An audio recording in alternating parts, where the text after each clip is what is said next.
At a global summit on ethical leadership, Jasmine Crockett stood up and confronted Bill Clinton over his past scandal with Monica Lewinsky. She asked why a man impeached for lying under oath was now teaching the next generation about morality. In just 5 minutes, her words forced Clinton off the stage and sparked a national storm that split America in two. Some called her reckless. Millions called her the only one brave enough to break the silence. So what did Jasmine say that no one dared to say for 25 years? Stay with us. This is a story worth every second of your time. The email arrived at 2:17 a.m. Subject line: Future of Ethical Leadership, a Clinton Global Forum invitation. The kind of polished, PR-heavy message her staff usually archived without reading. But this one didn't get filtered. It was marked high priority. Jasmine Crockett stared at the glowing screen in the darkness of her office, the only light coming from the monitor and the city's cold skyline behind her. We would be honored to have Congresswoman Crockett join our opening panel on ethical leadership, it read, hosted by William Jefferson Clinton. She didn't flinch, didn't blink, just sat there. And then, wordlessly, she opened the drawer on her left, pulled out a manila folder aged by years of quiet rage, and slowly placed it on the desk. Inside, the full 453-page STAR report, Monica's deposition, the infamous stained dress testimony, notes scrawled in the margins from the summer Jasmine interned for a women's rights nonprofit. She remembered the way the instructors whispered about the price of ambition and how certain names were never questioned. She flipped to the page where Clinton's denial became national theater. I did not have sexual relations with that woman. She whispered the sentence aloud, not with mockery, but with something colder, the sound of someone sharpening a blade in their mind. For most, the invitation was a chance to be seen, to shake hands with history. For Jasmine, it was something else entirely, a stage, a trap, a crucible. She leaned back in her chair, exhaled through her nose like a fighter before the first punch, then picked up her phone. Her aide answered groggily, "Yes." Jasmine's voice cut through like steel wrapped in velvet. "Accept the invitation. I'll be there, and I won't be polite." Then she hung up. In the silence that followed, she stared out the window, watching the storm clouds gather over the Manhattan skyline. She wasn't coming to celebrate legacy. She was coming to question who got to define it. She wasn't coming to pose or applaud. She was coming to confront. As Jasmine Crockett stepped out of the black SUV and into the golden-lit lobby of the Conrad International in New York, cameras snapped like rifle fire. Inside, the ballroom gleamed with power and privilege. Senators, CEOs, academics, and journalists all gathered under chandeliers that had seen too much silence. This was a Clinton Foundation gala, elegant, controlled, and designed to celebrate legacies. Jasmine moved through the crowd like a storm behind glass. Her presence unsettled some, intrigued others. But no one knew she carried in her bag the full weight of history and the intention to release it. Bill Clinton walked onto the stage with his signature grin, easing the room into laughter with a joke about age and legacy.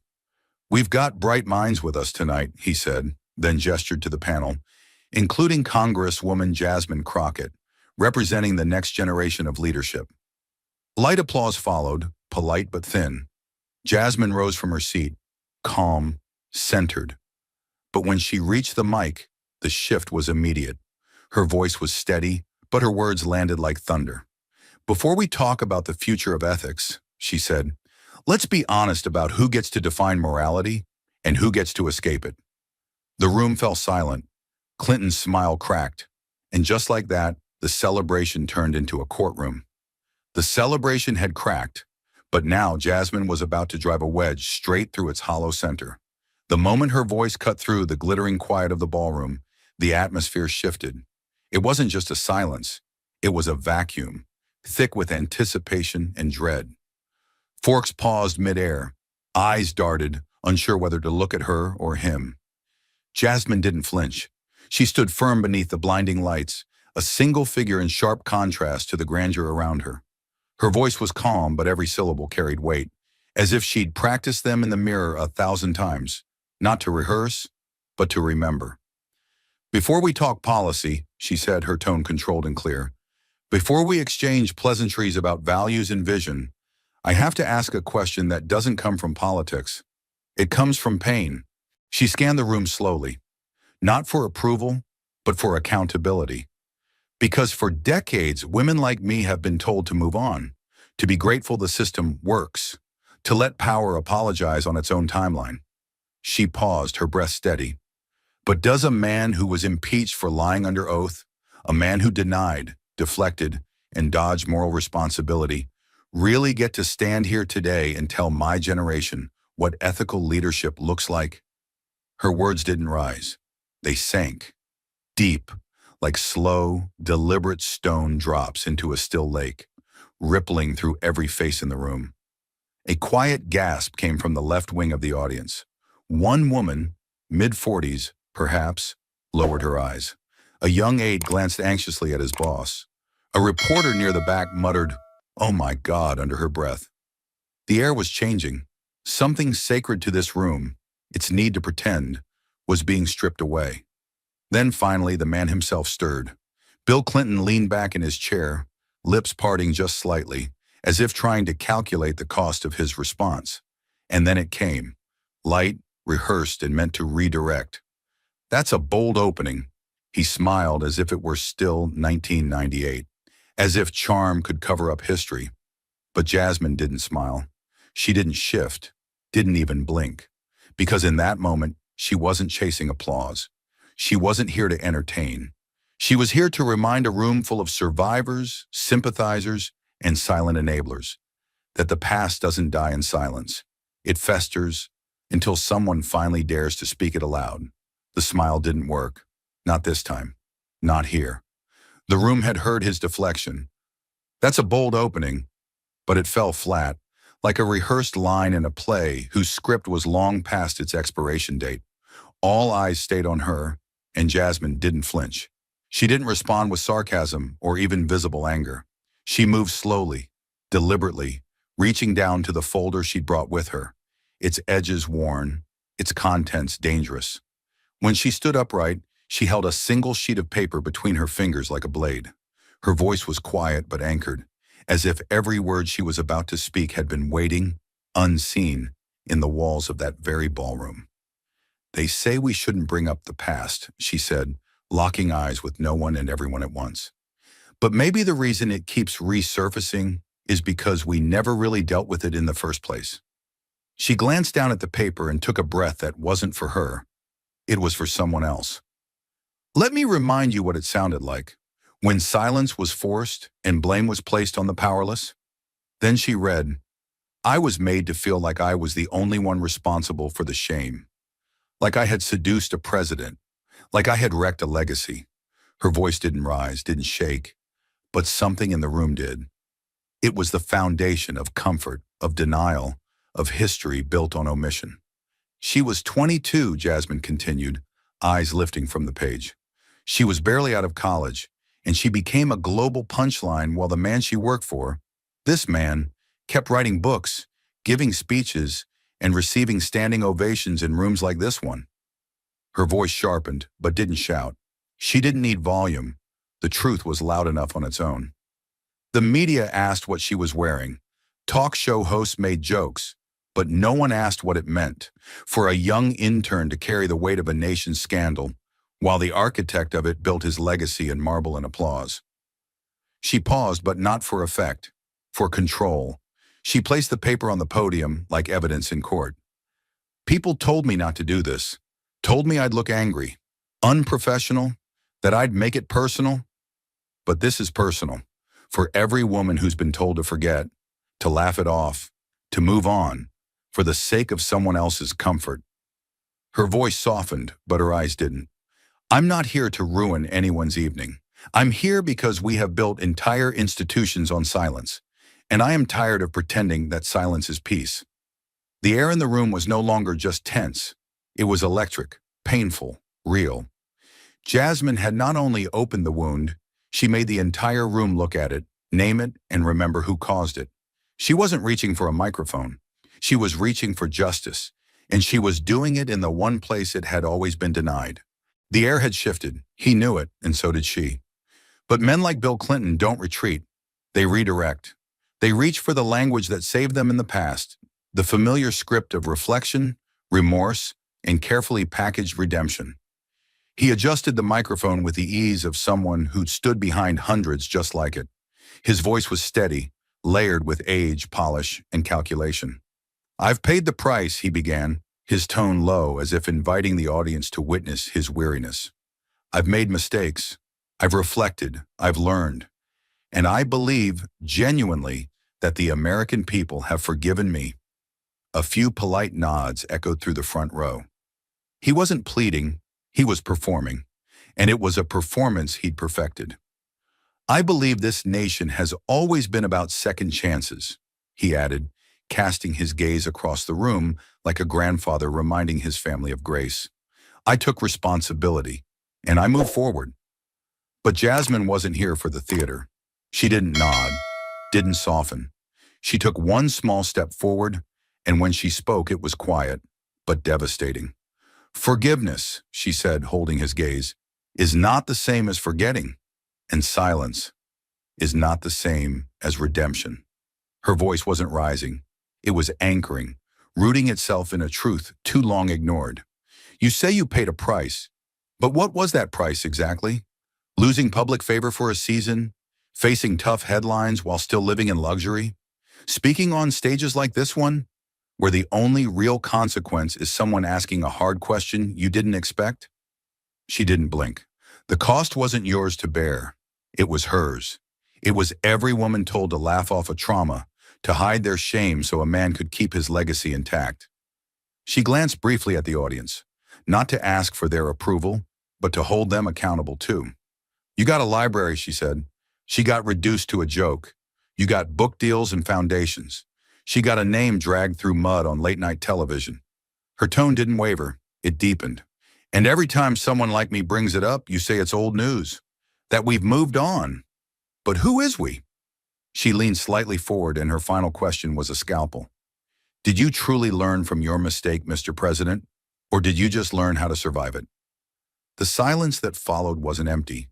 It was echoing with the sound of a myth collapsing in real time. The silence after Jasmine's final question didn't just hang. It lingered, like smoke that wouldn't clear. For a moment, it looked like Clinton might not answer. His jaw tightened. His fingers tapped the podium once, then again. But old habits die hard, especially for men who've spent a lifetime turning scandal into footnote and scrutiny into applause. He exhaled slowly, then leaned in with the calm demeanor of a man who'd faced storms and always found a way to make the clouds look like progress. "I hear you, Congresswoman," he said, voice steady but carefully measured, every word chosen like a chess move. "I respect your conviction, but I also hope you'll respect the truth that this country is built not just on confrontation, but on context." He raised his eyes to the audience now, not just to her. "Yes, I've made personal mistakes. Yes, I've apologized. And yes, I've lived with the consequences. But while we revisit the past, I ask you all not to forget the other part of the record." His tone grew firmer, his confidence returning. "During my presidency, America experienced the longest period of peacetime economic expansion in our history. 22 million jobs, a balanced federal budget, historic investments in education, healthcare, and technology. Crime rates down, home ownership up. We lifted millions out of poverty." A few heads in the room nodded, some from belief, others from instinct. He knew the rhythm. He knew how to build his defense not on denial, but on legacy. "I'm not asking for a pass," he continued, raising a hand as if to preempt criticism. "I'm asking for perspective. Leaders are human, flawed, and if we begin to measure their worth solely by their worst moments, we risk erasing the very progress their leadership enabled." He turned slightly toward Jasmine again. "We can't keep tearing down everyone who's fallen short, or eventually we'll find no one left standing." There was a pause. Not silence this time, but something more ambiguous. Unease. The sound of people wondering whether that speech still worked, whether it still fit the moment. Because while Clinton leaned on the story of what he gave America, Jasmine still stood as a reminder of what was taken and never returned. But Jasmine didn't flinch. Not when he listed jobs or deficits or legacy, because she had heard it all before. So had every woman who had ever been told that competence cancels consequence. That if a man delivers results, the rest, the lies, the silence, the damage, is just unfortunate background noise. She let the pause stretch, the tension coil tighter, before stepping forward with a voice so calm it felt like a warning.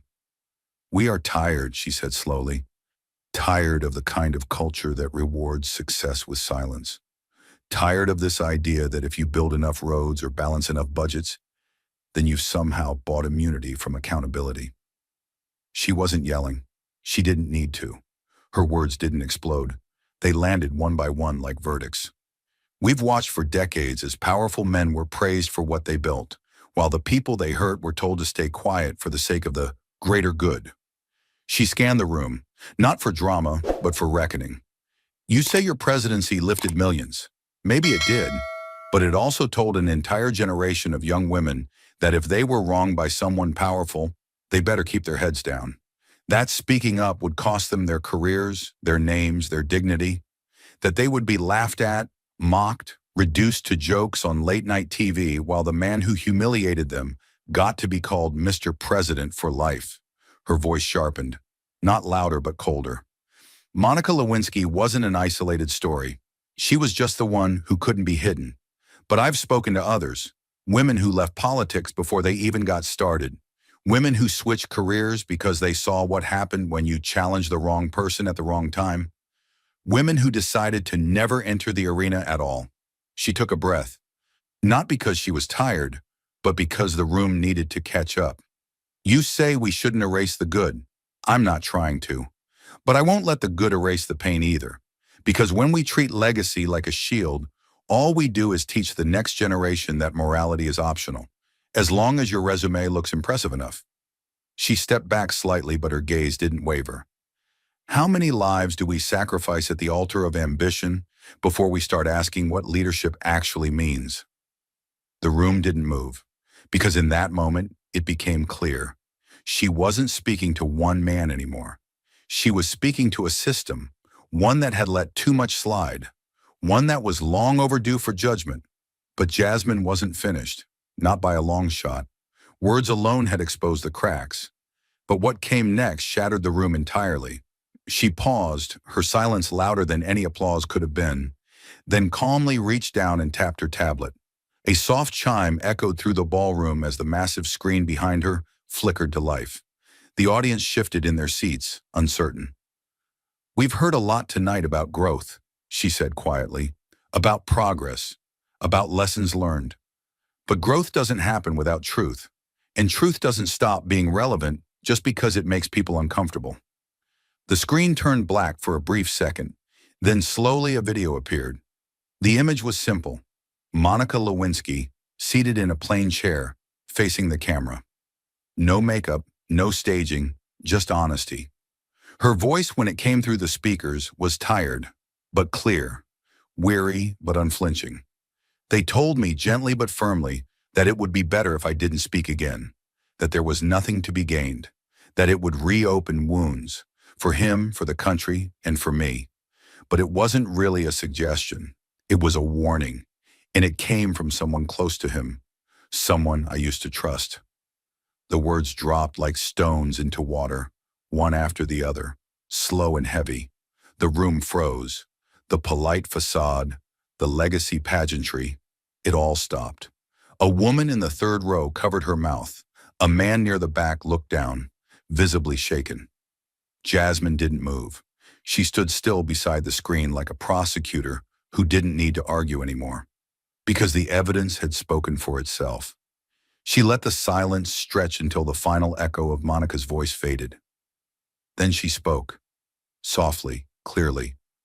"This was recorded 90 days ago, not 20 years, not 10, 90. So when we talk about forgiveness, about closure, let's be honest about what's actually being asked. Silence. Still. Even now." She turned slightly toward Clinton, whose eyes had dropped, his posture no longer relaxed but rigid, defensive. The confident hands that once danced across podiums now clenched faintly at his sides. He said nothing.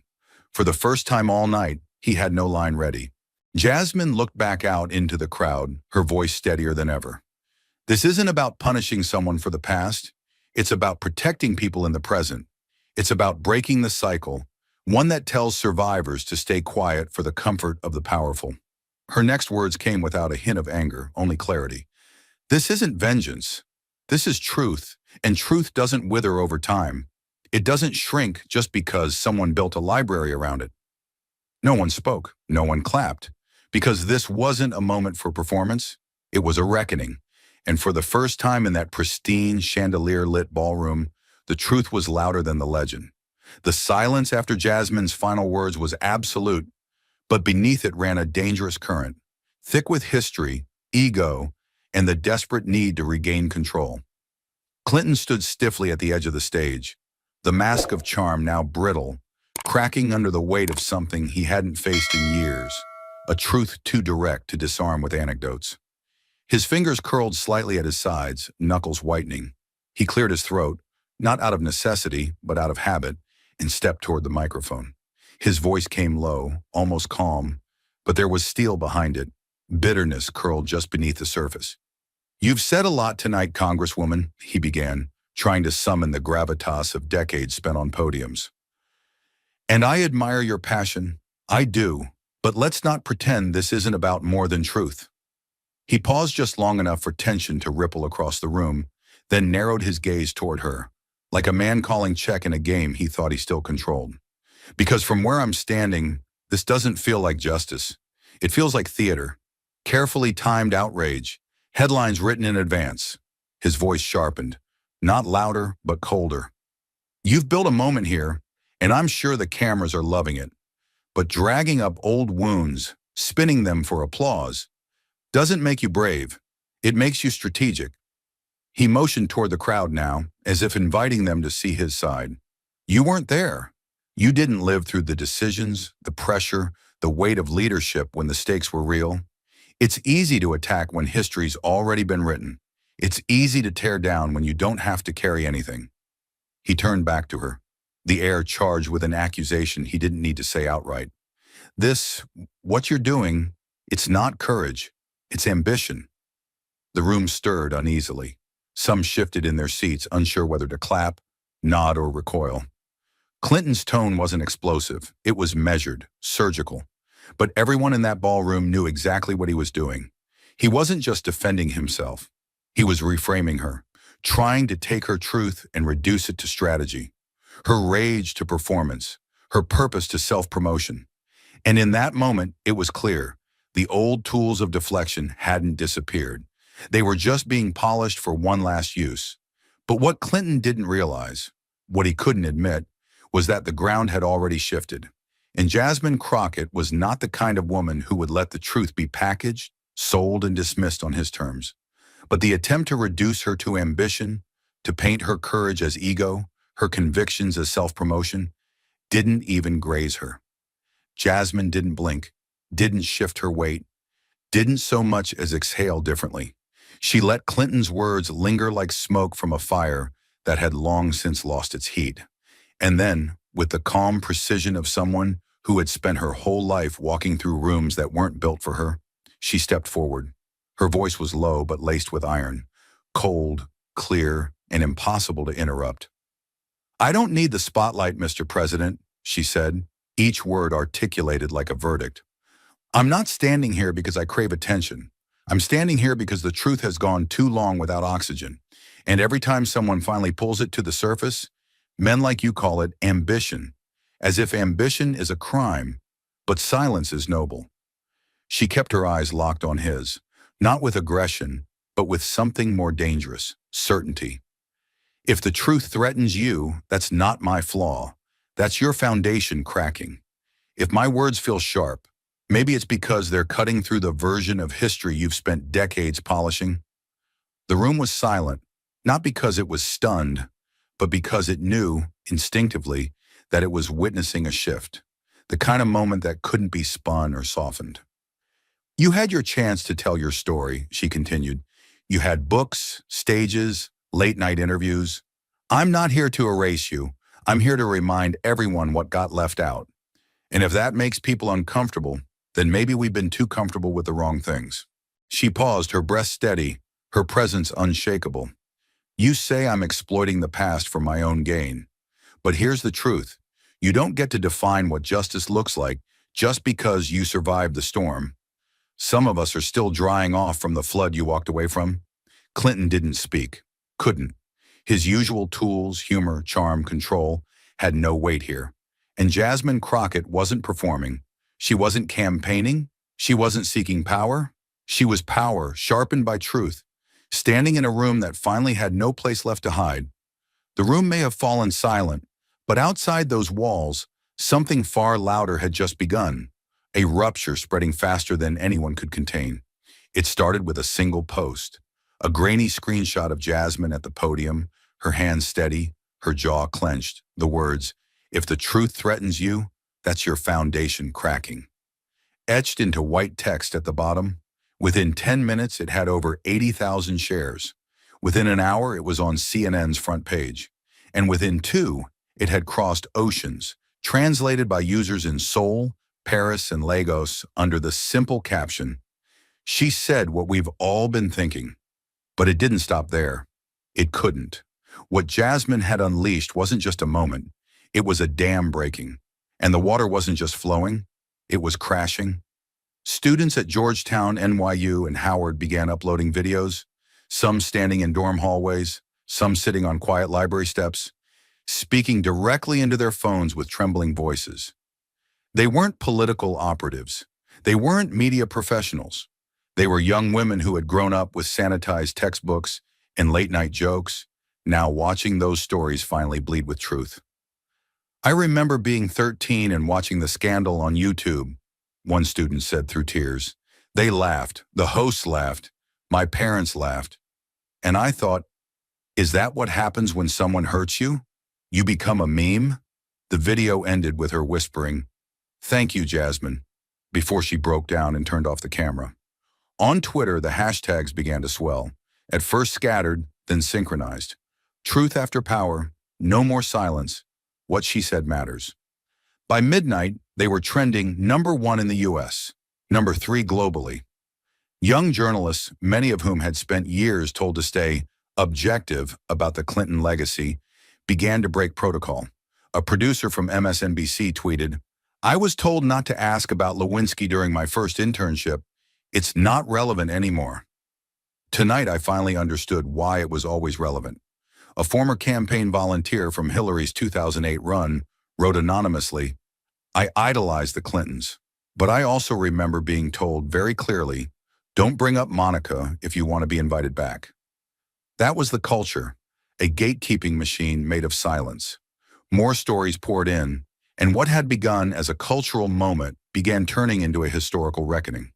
Then came the statement from the 44 Collective, a private group chat long rumored to exist among former Clinton White House staffers. At 3:42 a.m., they posted an open letter. "For decades, we believed our silence was professionalism. We now understand it was complicity." The letter didn't name names, but it didn't have to. It detailed instances of pressure, quiet phone calls, canceled interviews, closed doors. Some of us were asked to discredit Monica. Others were instructed to help her move on. None of us asked if she wanted to. The document spread like fire. By dawn, major outlets like The Atlantic and The Washington Post had verified the authenticity. By noon the next day, TikTok had become its own battlefield. Videos stitched Jasmine's speech with reactions from women who had once worked in political offices, corporate firms, even churches. One particularly viral post showed a middle-aged Latina woman standing on her front porch saying, "I was an intern in '98. I was told by my supervisor, 'What happened to Monica will never happen to you, as long as you keep your mouth shut.'" That stayed with me for 25 years. She wiped her eyes and added, "I guess I'm finally ready to speak now." The video passed 10 million views in 6 hours. In a downtown Los Angeles cafe, a group of journalism students gathered, watching Jasmine's clip on a loop, whispering to each other between sips of bitter coffee. "She did it. She broke it. They can't shut this down anymore." Someone pulled out a whiteboard and began listing every public figure who had either mocked Monica or helped suppress her voice. Names went up in red marker. Some were crossed out in blue, those who had since apologized. Most weren't. The conversation wasn't just about Clinton anymore. It was about everybody who had used the phrase "move on" as a weapon, as a leash, as a shield. Back in Washington, the reaction was swift and deeply divided. Several prominent Democrats released carefully worded statements. Some praised Jasmine's courageous clarity. Others deflected with phrases like reopening old wounds and complicating the progress we've made. But even the safest responses were picked apart online, dissected for tone, timidity, or tactical vagueness. People weren't interested in neutrality anymore. They wanted truth. They wanted accountability. And more than anything, they wanted an end to the polite machinery that had made silence look respectable. In the midst of it all, Jasmine stayed silent for a while. She didn't tweet, didn't speak to press. When reporters surrounded her car outside her Capitol Hill office the following morning, she walked straight past them without a word, her expression unreadable, her posture firm. Some called it cold, but most called it power, because for once the story wasn't being filtered through pundits or PR agents. The people had taken it back, and they were carrying it forward without her having to say another word. That afternoon, someone noticed the Clinton Presidential Library website had temporarily gone offline. An error message flashed, "Maintenance in progress." Screenshots circulated, and soon a fresh wave of jokes, fury, and essays spilled across platforms. The symbolism wasn't lost on anyone. One tweet captured it perfectly. When the truth goes live, the legacy goes offline. By that evening, panels were being assembled on major news networks. Did Jasmine Crockett just rewrite the rules of political accountability? Can you separate personal morality from public leadership anymore? Why the Clinton mythology may finally be collapsing. But the most watched segment wasn't from a traditional network. It was from an independent live stream hosted by 3 college-age women who'd created a channel called No More Footnotes. They sat cross-legged on the floor of a tiny Brooklyn apartment, surrounded by handwritten notes, old articles, and copies of Monica Lewinsky's TED Talk. One of them held up a printed quote from Jasmine's speech. "Silence is not peace." Then she looked directly into the camera and said, "We've been told for years that this story was over. But we never got to decide that. Tonight, I say, we start deciding." The livestream crashed twice from traffic. By nightfall, major universities had begun scheduling emergency panels on ethics in politics and the role of memory in power structures. Professors revised syllabi. Podcasters launched emergency episodes. People who had been 13 when the scandal broke and had quietly absorbed its message were now 38 and finally understood what had been done to them, not just in front of them. Some of them were mothers now. Some had daughters. And they were ready to speak, ready to ask, ready to break the script. And behind it all, like a quiet engine pushing forward, Jasmine Crockett's name was no longer just trending. It was transforming something deeper.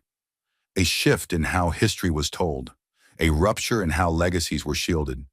Not because she shouted the loudest, but because she dared to speak plainly in a room where everyone else had been trained to whisper.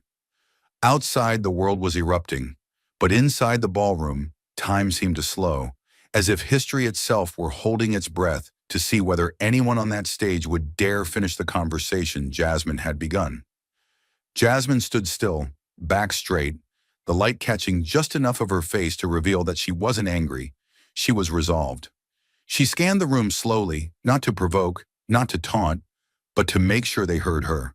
Not just the ones in front of her, but the ones behind the podiums, the ones in the shadows, the ones who had learned to survive by staying silent, nodding politely, and applauding power because it paid the bills. She raised the microphone one last time, voice even, no longer needing force, just finality. "Let me be clear," she said, her tone so steady it shook the room more than any shout could have. "We are not here to burn down monuments. We are not here to rewrite what happened." She paused, her breath carefully measured. The crowd was motionless, still stunned from what had already unfolded.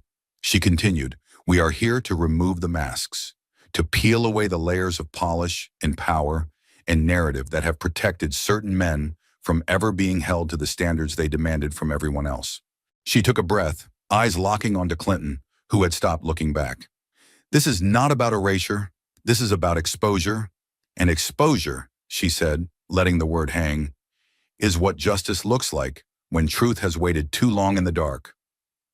The entire ballroom, packed with former senators, professors, donors, journalists, seemed to collapse into one moment. Phones weren't buzzing anymore. No one moved. Not a fork clinked, not a throat cleared. It was as if the chandeliers themselves were listening. Then she said it, the line that would reverberate through history. "We did not come here to tear down statues," she said quietly, firmly and without hesitation. "We came to take off the masks." The silence was instant, total, not respectful, stunned. Every breath in the room seemed to freeze in place because there was no reply to that. None rehearsed, none available, not from the Clinton Foundation's comms team, not from the political analysts in the back row, not from Bill Clinton himself, whose face was now devoid of the practiced confidence he had worn so comfortably for decades. He didn't speak. He didn't look up. And then he moved, slowly, almost disjointedly. Clinton stepped away from the lectern. He didn't wait for the next speaker. He didn't stay to deliver the planned closing remarks. There was no call for applause, no gesture to the moderators, no attempt to reclaim the room with a final joke or one last hand wave to history. He simply walked off stage. The crowd watched, confused, torn between protocol and disbelief.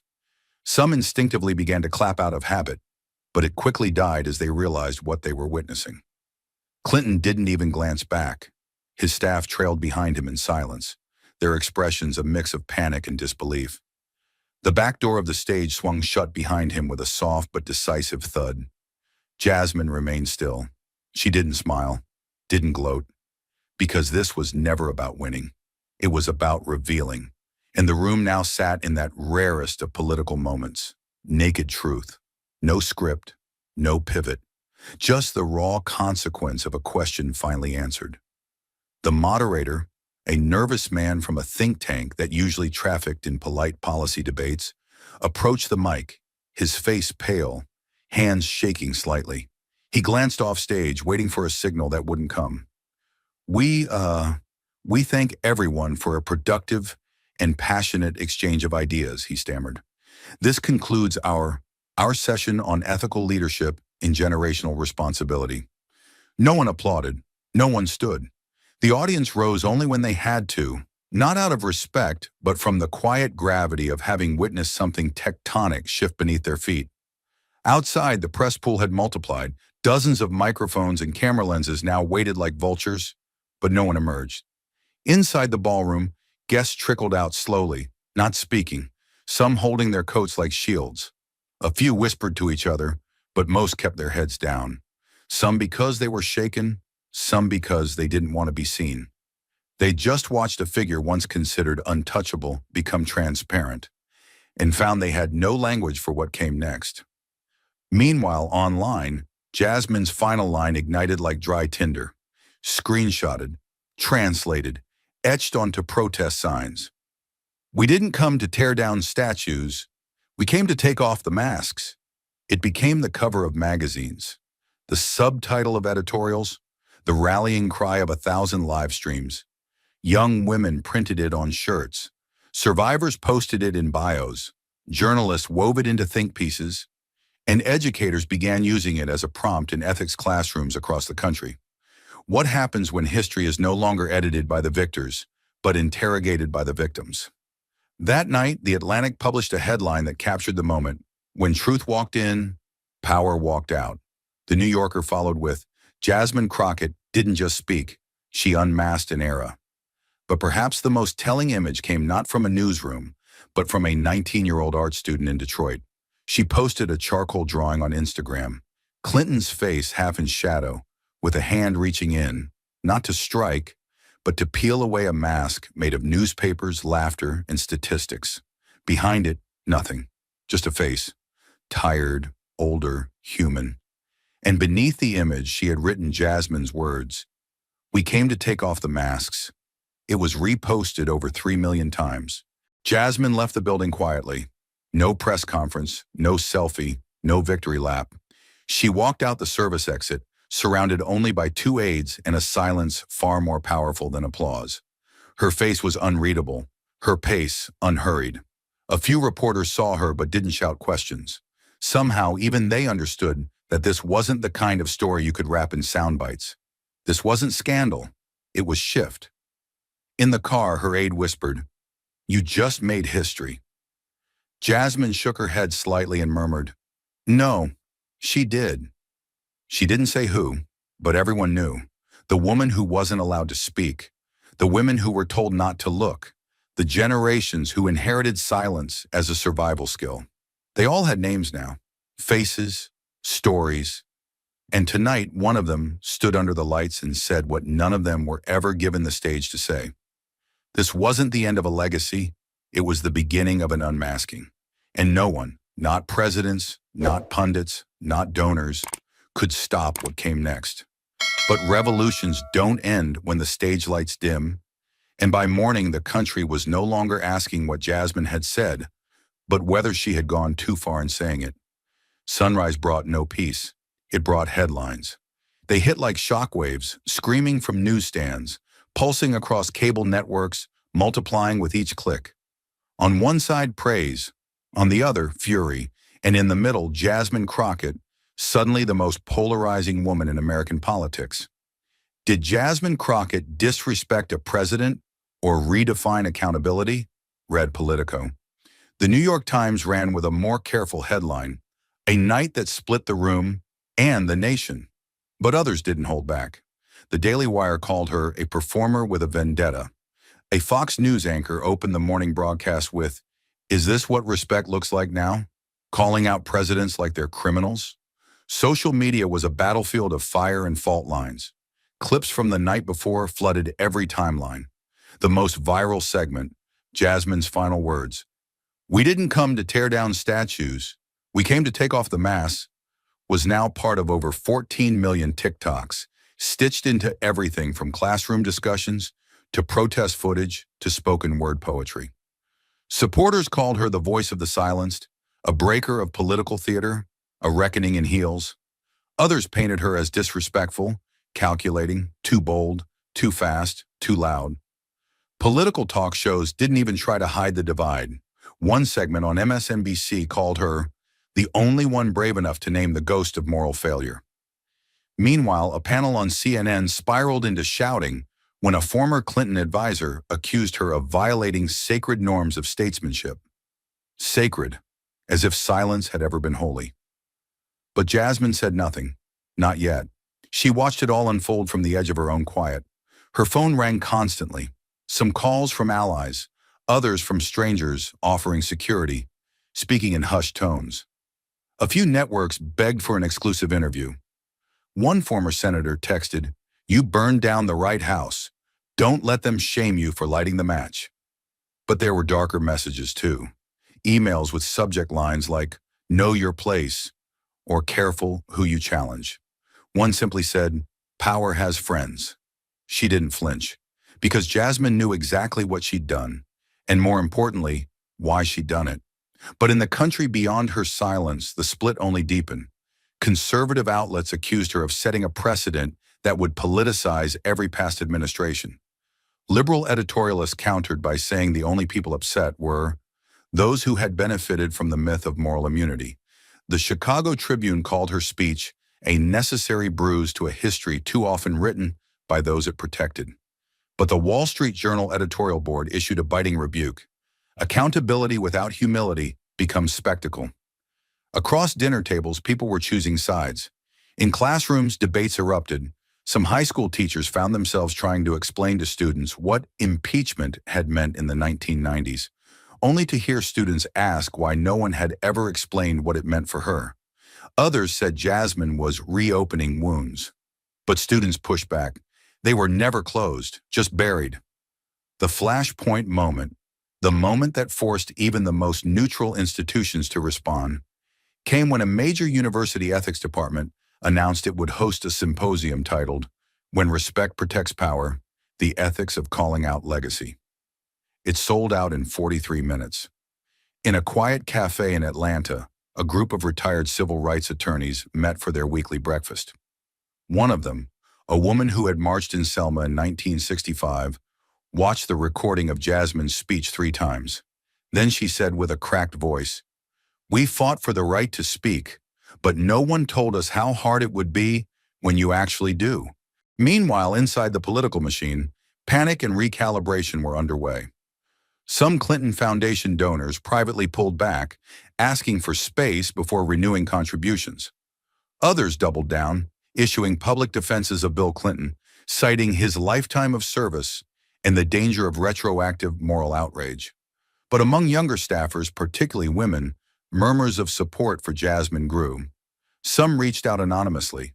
One aide wrote, "She said what I've been scared to even think for years." But perhaps the most jarring shift came from inside Congress. A junior representative from Ohio, previously known for staying out of controversy, released a letter of support titled, "Crockett wasn't dividing the country. She was showing us where the divide has always been." It was signed by 9 other first-term members of Congress by the end of the day. Cable news could barely keep up.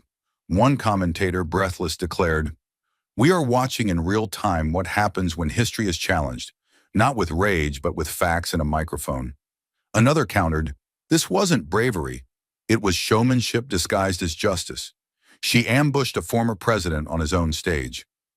But that was the point, wasn't it? It wasn't his stage anymore. It had never truly been his. It had simply been built on silence, and Jasmine had finally pulled the rug. Still, the pressure on her mounted. In a closed-door meeting, a senior DNC strategist warned her team that the donors are nervous, that there's fallout, that some things are better left as they were. Jasmine's response, according to someone present, was simple: "So was slavery." That quote leaked, and it only added fuel to the firestorm. Protesters on both sides began gathering outside the Capitol. One group held signs reading "Respect before rage" and "Not her moment." But directly across from them, another group chanted, "Say her name, say her truth." Silence is the privilege of the comfortable. She didn't break the system, she showed it. In homes, on phones, in airports, everywhere. People weren't just talking about politics. They were talking about power, about truth, about what it meant to finally hear someone say the things so many had whispered for years, decades, lifetimes. For some it was a release. For others it was a threat. But for everyone it was undeniable. And yet through it all, Jasmine refused to play the game the way they expected.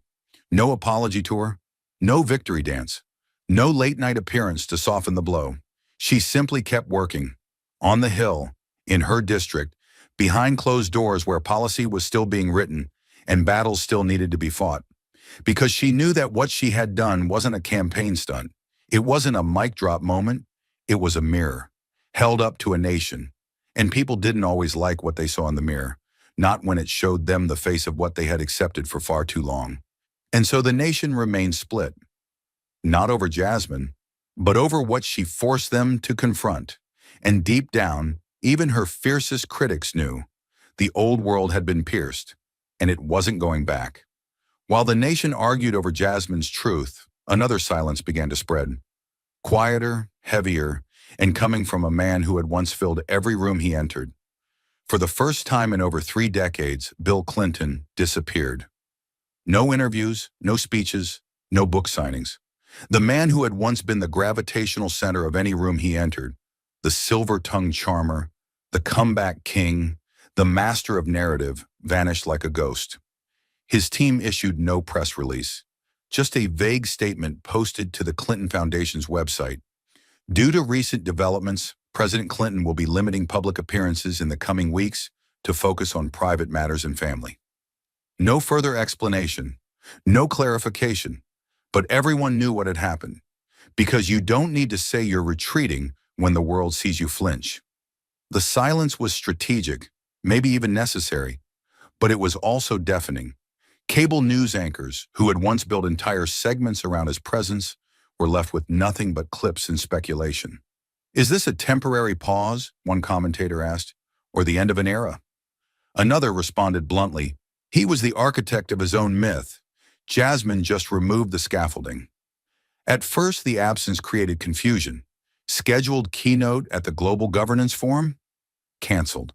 Roundtable at the Aspen Institute? Quietly removed from the agenda. A guest appearance on a primetime CNN special about leadership in the 21st century? Replaced last minute by a former ambassador. Even the Clinton Foundation's annual gala, usually a red carpet event packed with celebrities and power brokers, was quietly rebranded as closed to press. A single reporter who tried to get in was told firmly, "This year we're keeping it low-key." Low-key, a phrase that had never once applied to the Clinton brand. And yet now there he was, or rather wasn't. Some said it was wise that the heat would pass, that the attention would shift back to the election cycle or the latest scandal du jour. But others, especially those who had spent years defending the man, were beginning to show cracks in their confidence. "If you've got nothing to hide," one op-ed in the Boston Globe read, "why run from the stage you once ruled?" Photos of Clinton began to surface, none official. One showed him exiting a townhouse in Chappaqua, head down, baseball cap low, sunglasses on despite the overcast skies. Another, more haunting, showed him at a small cafe in Rhinebeck, alone, staring out the window, a half-drunk cup of coffee going cold in front of him. The man who once held press conferences with hundreds of reporters now sat unnoticed by a generation too young to care or too awake to pretend. Meanwhile, his defenders began to fracture. Longtime allies who had stood beside him through impeachment, scandal, and political war rooms now issued carefully worded statements. One former cabinet member said, "We must allow space for reflection. That includes even those who once led." Another said more directly, "Legacy doesn't mean immunity." The Clinton Foundation's board released a short message praising his decades of service, while emphasizing that truth and transparency are at the heart of any institution that seeks public trust. It was the softest way to say, "We're not sure if we're standing behind you anymore." And while Clinton fell silent, the world around him didn't. Jasmine Crockett's speech was now being taught in communication courses. Her confrontation had made its way into legal ethics classes. A theater troupe in San Francisco staged a dramatic reenactment titled "The Mask." In it, the final line wasn't shouted, it was whispered into a room that sat in full silence. "We didn't come to tear down statues, we came to take off the masks." Audiences left crying, others left uncomfortable, but no one left unchanged. In New York, rumors swirled about Clinton canceling a long-planned memoir follow-up. Ghostwriters had been contacted. Editors were already brainstorming cover designs. But then the calls stopped. Deadlines vanished. One publishing executive speaking anonymously said, "He no longer owns the last word." Someone else took it. Inside Clinton's inner circle, frustration boiled. Some staffers felt betrayed, angry that he hadn't pushed back, hadn't defended himself more forcefully. One insider reportedly said, "This is a man who survived impeachment. Are we really going to let one woman and one speech undo all that?" But another countered, "It wasn't one woman. It was the whole damn country seeing something they hadn't seen before." The divide within the Clinton orbit began to mirror the divide in America itself. And through it all, Clinton remained unseen. His voice, once ubiquitous, comforting, persuasive, was absent from the Sunday shows, the op-eds, the fundraising circuits. No sharp defense, no careful pivot, just absence. It was as if, for the first time, he had nothing left to say. For Jasmine, the silence wasn't a victory, it was a consequence. And consequences weren't satisfying. They were inevitable. "People keep asking me how I feel now that he's gone quiet," she told one confidant. "But the truth is, it's not about him going quiet. It's about the fact that it took this long." She paused, then added, "Silence can be power, but silence after exposure? That's not strength. That's surrender." Outside political circles, the symbolism wasn't lost. Editorial cartoons showed statues with their faces removed. Editorials began describing Clinton not as America's comeback kid, but as a symbol of a generation that mistook charm for accountability. His supporters still existed, but even they had less to say. The narrative had shifted, not violently, not quickly, but permanently. When asked about his retreat, one journalist on PBS NewsHour said it best. This isn't about cancellation. This is about consequence. And for the first time, maybe ever, Bill Clinton is living in a moment where his words can't outpace the truth anymore. But as Clinton faded into the shadows, power did what it always does when threatened. It didn't disappear, it regrouped. And this time it summoned Jasmine to answer for the fire she had started. The invitation came sealed in an envelope too thick to be casual, delivered not by email or staffer, but by a congressional courier, an old-fashioned gesture designed for one thing: intimidation. Jasmine opened it at her desk, flanked by aides who had grown used to high-stakes schedules and viral headlines. But even they fell quiet as her eyes moved across the page. It wasn't a request, it was a summons. The House Committee on Ethics was convening an emergency hearing, officially, to evaluate the evolving standards for moral leadership and public re-engagement by former elected officials. Unofficially, it was about her. The letter was polite, clinical, and dripping with coded restraint. She had raised critical questions, it said, and challenged precedent in a manner that merits institutional reflection. Jasmine read it twice. What it really meant was, "You've made too many people uncomfortable. Now we're going to put you in a box." They gave her 7 days to prepare. 7 days where the halls of Congress grew more silent when she walked by. 7 days of side glances, half smiles from colleagues who used to cheer her on, but now whispered in elevators. She went too far. She didn't need to make it that personal. You can't humiliate a former president and expect no fallout. The old guard had closed ranks, and this hearing, it wasn't about truth, it was about containment.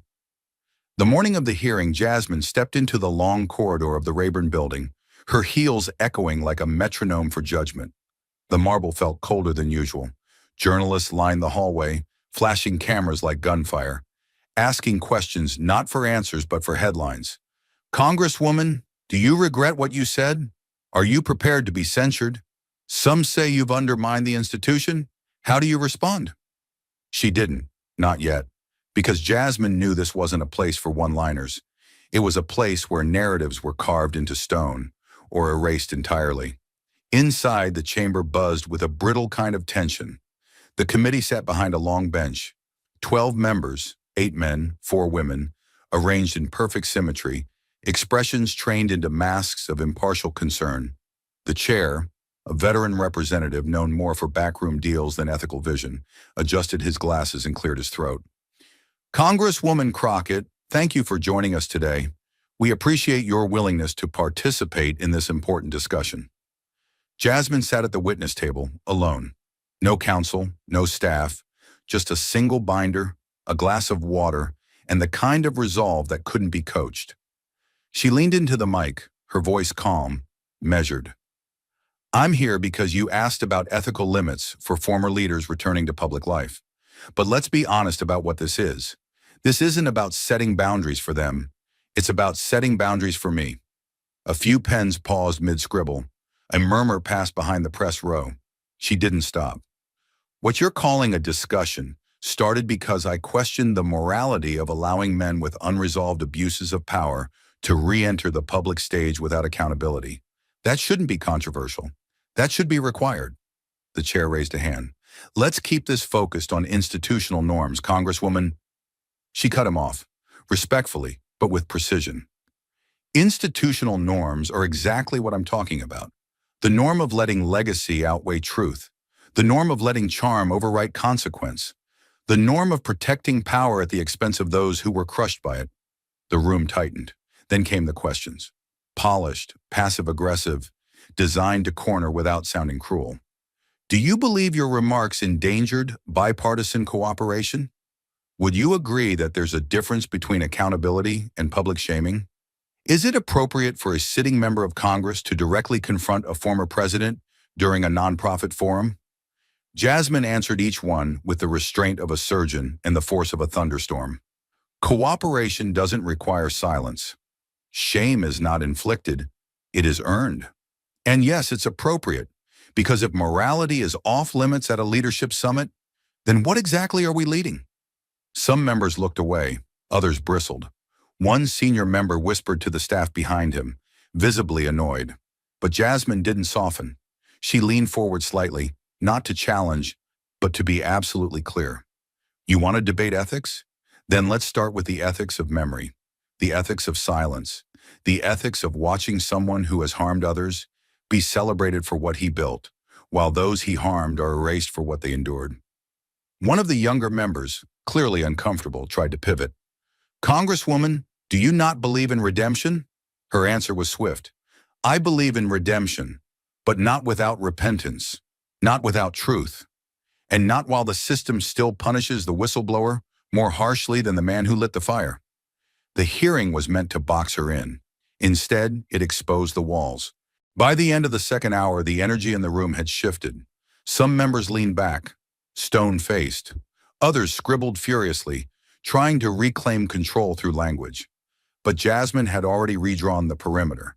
She had taken a room designed to discipline her and turned it into a confession booth for a country terrified of confronting its own myths. When the chair attempted to close the session with a neutral summary, Jasmine spoke again, quietly. You can wrap this up however you like. You can file it under review, call it unprecedented, even write it off as a spectacle. But just know this, silence is no longer bipartisan, and neither is memory. The public is watching, and they know the difference between discomfort and injustice. The room froze. Then the gavel came down, not with finality, but with fatigue. Outside, the media swarmed again. But this time, they weren't chasing scandal. They were chasing a moment. And Jasmine? She walked through them with the same calm as before, because nothing had been taken from her. They tried to bury her with procedure, and she used it to dig up the truth. As Jasmine left the chamber, the weight of what she'd done wasn't just political, it was personal. And what lingered in the air wasn't noise or headlines anymore, but a single, unrelenting question. What does it cost to tell the truth when power teaches us to survive through silence? The lesson in the end wasn't about politics. It wasn't even about Clinton. It was about how systems survive by grooming good people into believing that morality is only dangerous when spoken aloud. Jasmine Crockett didn't dismantle an institution. She dared to reveal what had been festering beneath its polished floors. And for that, she was challenged, discredited, and nearly broken. But in refusing to apologize for discomfort, she did something few ever have the courage to do. She reminded the nation that silence is not the same as healing, and legacy is not the same as virtue. Real leadership doesn't hide behind nostalgia. It confronts the truth, even when the room isn't ready to hear it. We are taught that power earns forgiveness, that influence buys grace, that the higher a man climbs, the more insulated he becomes from the consequences of the pain he leaves behind. But Jasmine's story tore that script in half. She did not yell, she did not smear. She stood, and that was the rebellion. In a country still terrified of confronting the monsters it once celebrated, she showed that unmasking isn't destruction, it's liberation. Not just for the victims we remember, but for the history we're still writing. Thank you for watching until this moment, and for standing with us on this journey for justice. Your support means everything. Like, subscribe, and turn on notifications so you never miss what's next. And we'd love to hear your thoughts. Leave a comment below and let us know what moved you most in this story. Together, our voices make a difference.